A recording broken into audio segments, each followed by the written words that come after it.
আসসালামু আলাইকুম। যদি প্রশ্ন করি হারলো কে, অ্যাডভোকেট ফজলুর রহমান নাকি বিএনপি অথবা স্বাধীনতা বিরোধী শক্তি, নিশ্চয়ই আপনারা উত্তরটি পেয়ে যাবেন যে বিষয়ে আলোচনা করছি তার মধ্য দিয়ে। এবং এ কথা তো আমরা এই মুহূর্তে বলতেই পারি, মুক্তিযোদ্ধা অ্যাডভোকেট ফজলুর রহমান যতক্ষণ পর্যন্ত বিএনপির দায়িত্বশীল পদে ছিলেন তার সব ধরনের দায়িত্ব বিএনপির কাঁধেই ছিল, যদিও বিএনপি সে দায়িত্ব পালন করতে পারেনি। আমরা দেখেছি সর্বশেষ অবস্থাতেও অ্যাডভোকেট ফজলুর রহমান সাহেবের বাসার সামনে যেভাবে মব ক্রিয়েট করা হলো, দিন রাত তাকে সেখান থেকে নানান ধরনের হুমকি দেওয়া হচ্ছিল, তার প্রতিবাদে বিএনপি টু শব্দটি উচ্চারণ করেনি, কোনো ধরনের কোনো প্রতিবাদ জানায়নি।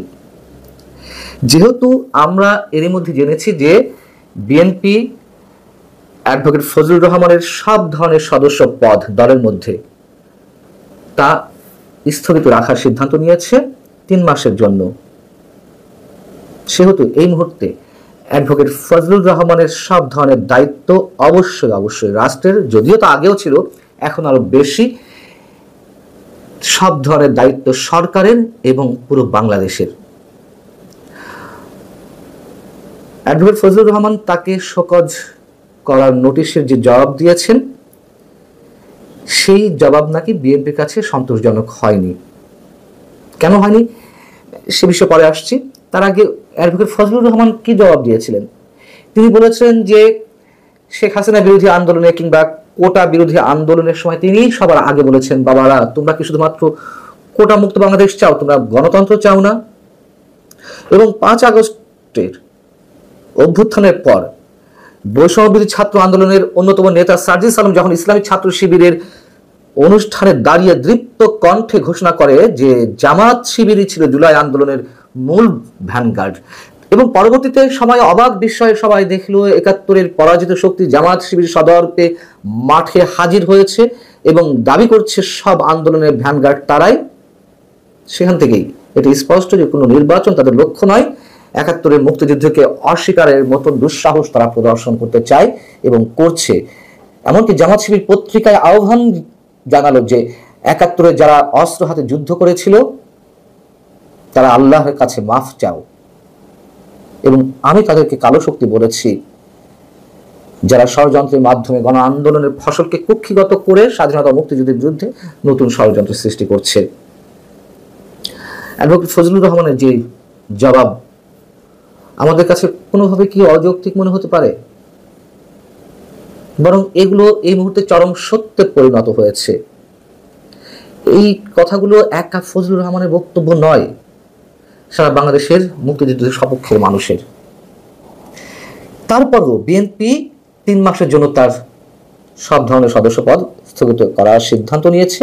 এবং কি বলা হয়েছে সিদ্ধান্ত পত্রে, যে বীর মুক্তিযোদ্ধা হিসেবে মুক্তিযুদ্ধে আপনার অবদান বিবেচনা করে কঠোর সাংগঠনিক ব্যবস্থা গ্রহণ না করে আপনার দলীয় প্রাথমিক সদস্যপদ সহ সব পর্যায়ের পদ 3 মাসের জন্য নির্দেশক্রমে স্থগিত করা হলো।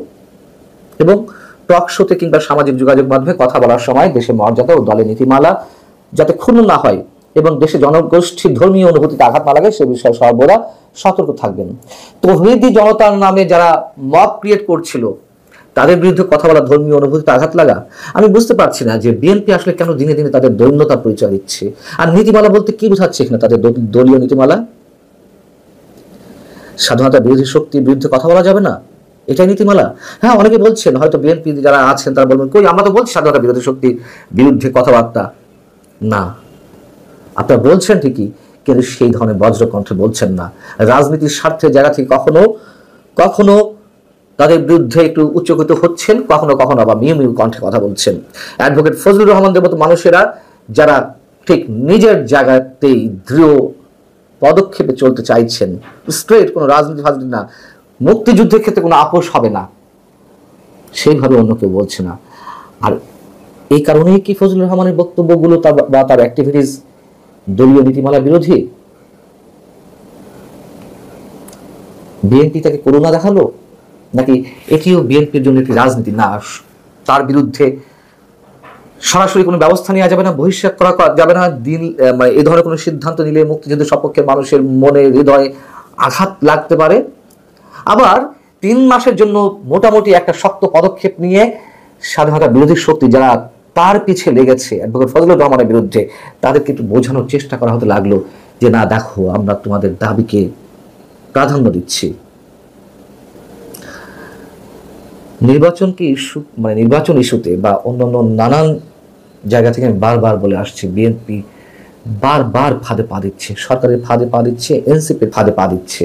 তো অ্যাডভোকেট ফজলুর রহমানের বিরুদ্ধে তারা লেগেছে, ভয়ঙ্কর শক্তি নিয়ে তারা পথে নেমেছে। এই কারণে অ্যাডভোকেট ফজলুর রহমান ব্যক্তি ফজলুর রহমান হিসেবে নয়, মুক্তিযুদ্ধের চেতনার পক্ষের অন্যতম শক্তি হিসেবে তিনি নিজেকে প্রমাণ করেছেন। সেই শক্তির বিরুদ্ধে একটা বিশেষ গোষ্ঠী তার বিরুদ্ধে লেগেছে। এই বিষয়টি বিএনপি এখন বুঝতে পারে না, বা বুঝতে পারলেও তারা যে রাজনীতি করছে, আমি প্রথমেই বলেছি তাদের দৈন্যতার পরিচয় তারা নিজেরাই দিচ্ছে।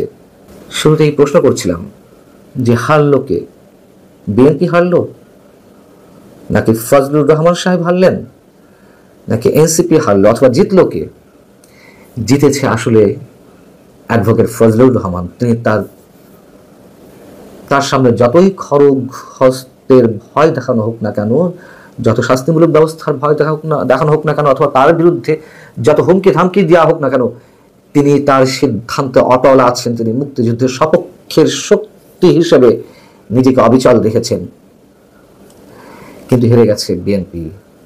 আর এনসিপির যে দাবি বা অন্যান্য কথিত সংগঠনগুলোর যে দাবি, তাদের এই দাবির প্রতি বিএনপির যে সম্মান জানানো, এতে তারা আসলে নিজেরাই হেরেছে।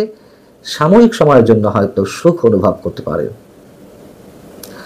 ভালো থাকুন। আল্লাহ হাফেজ।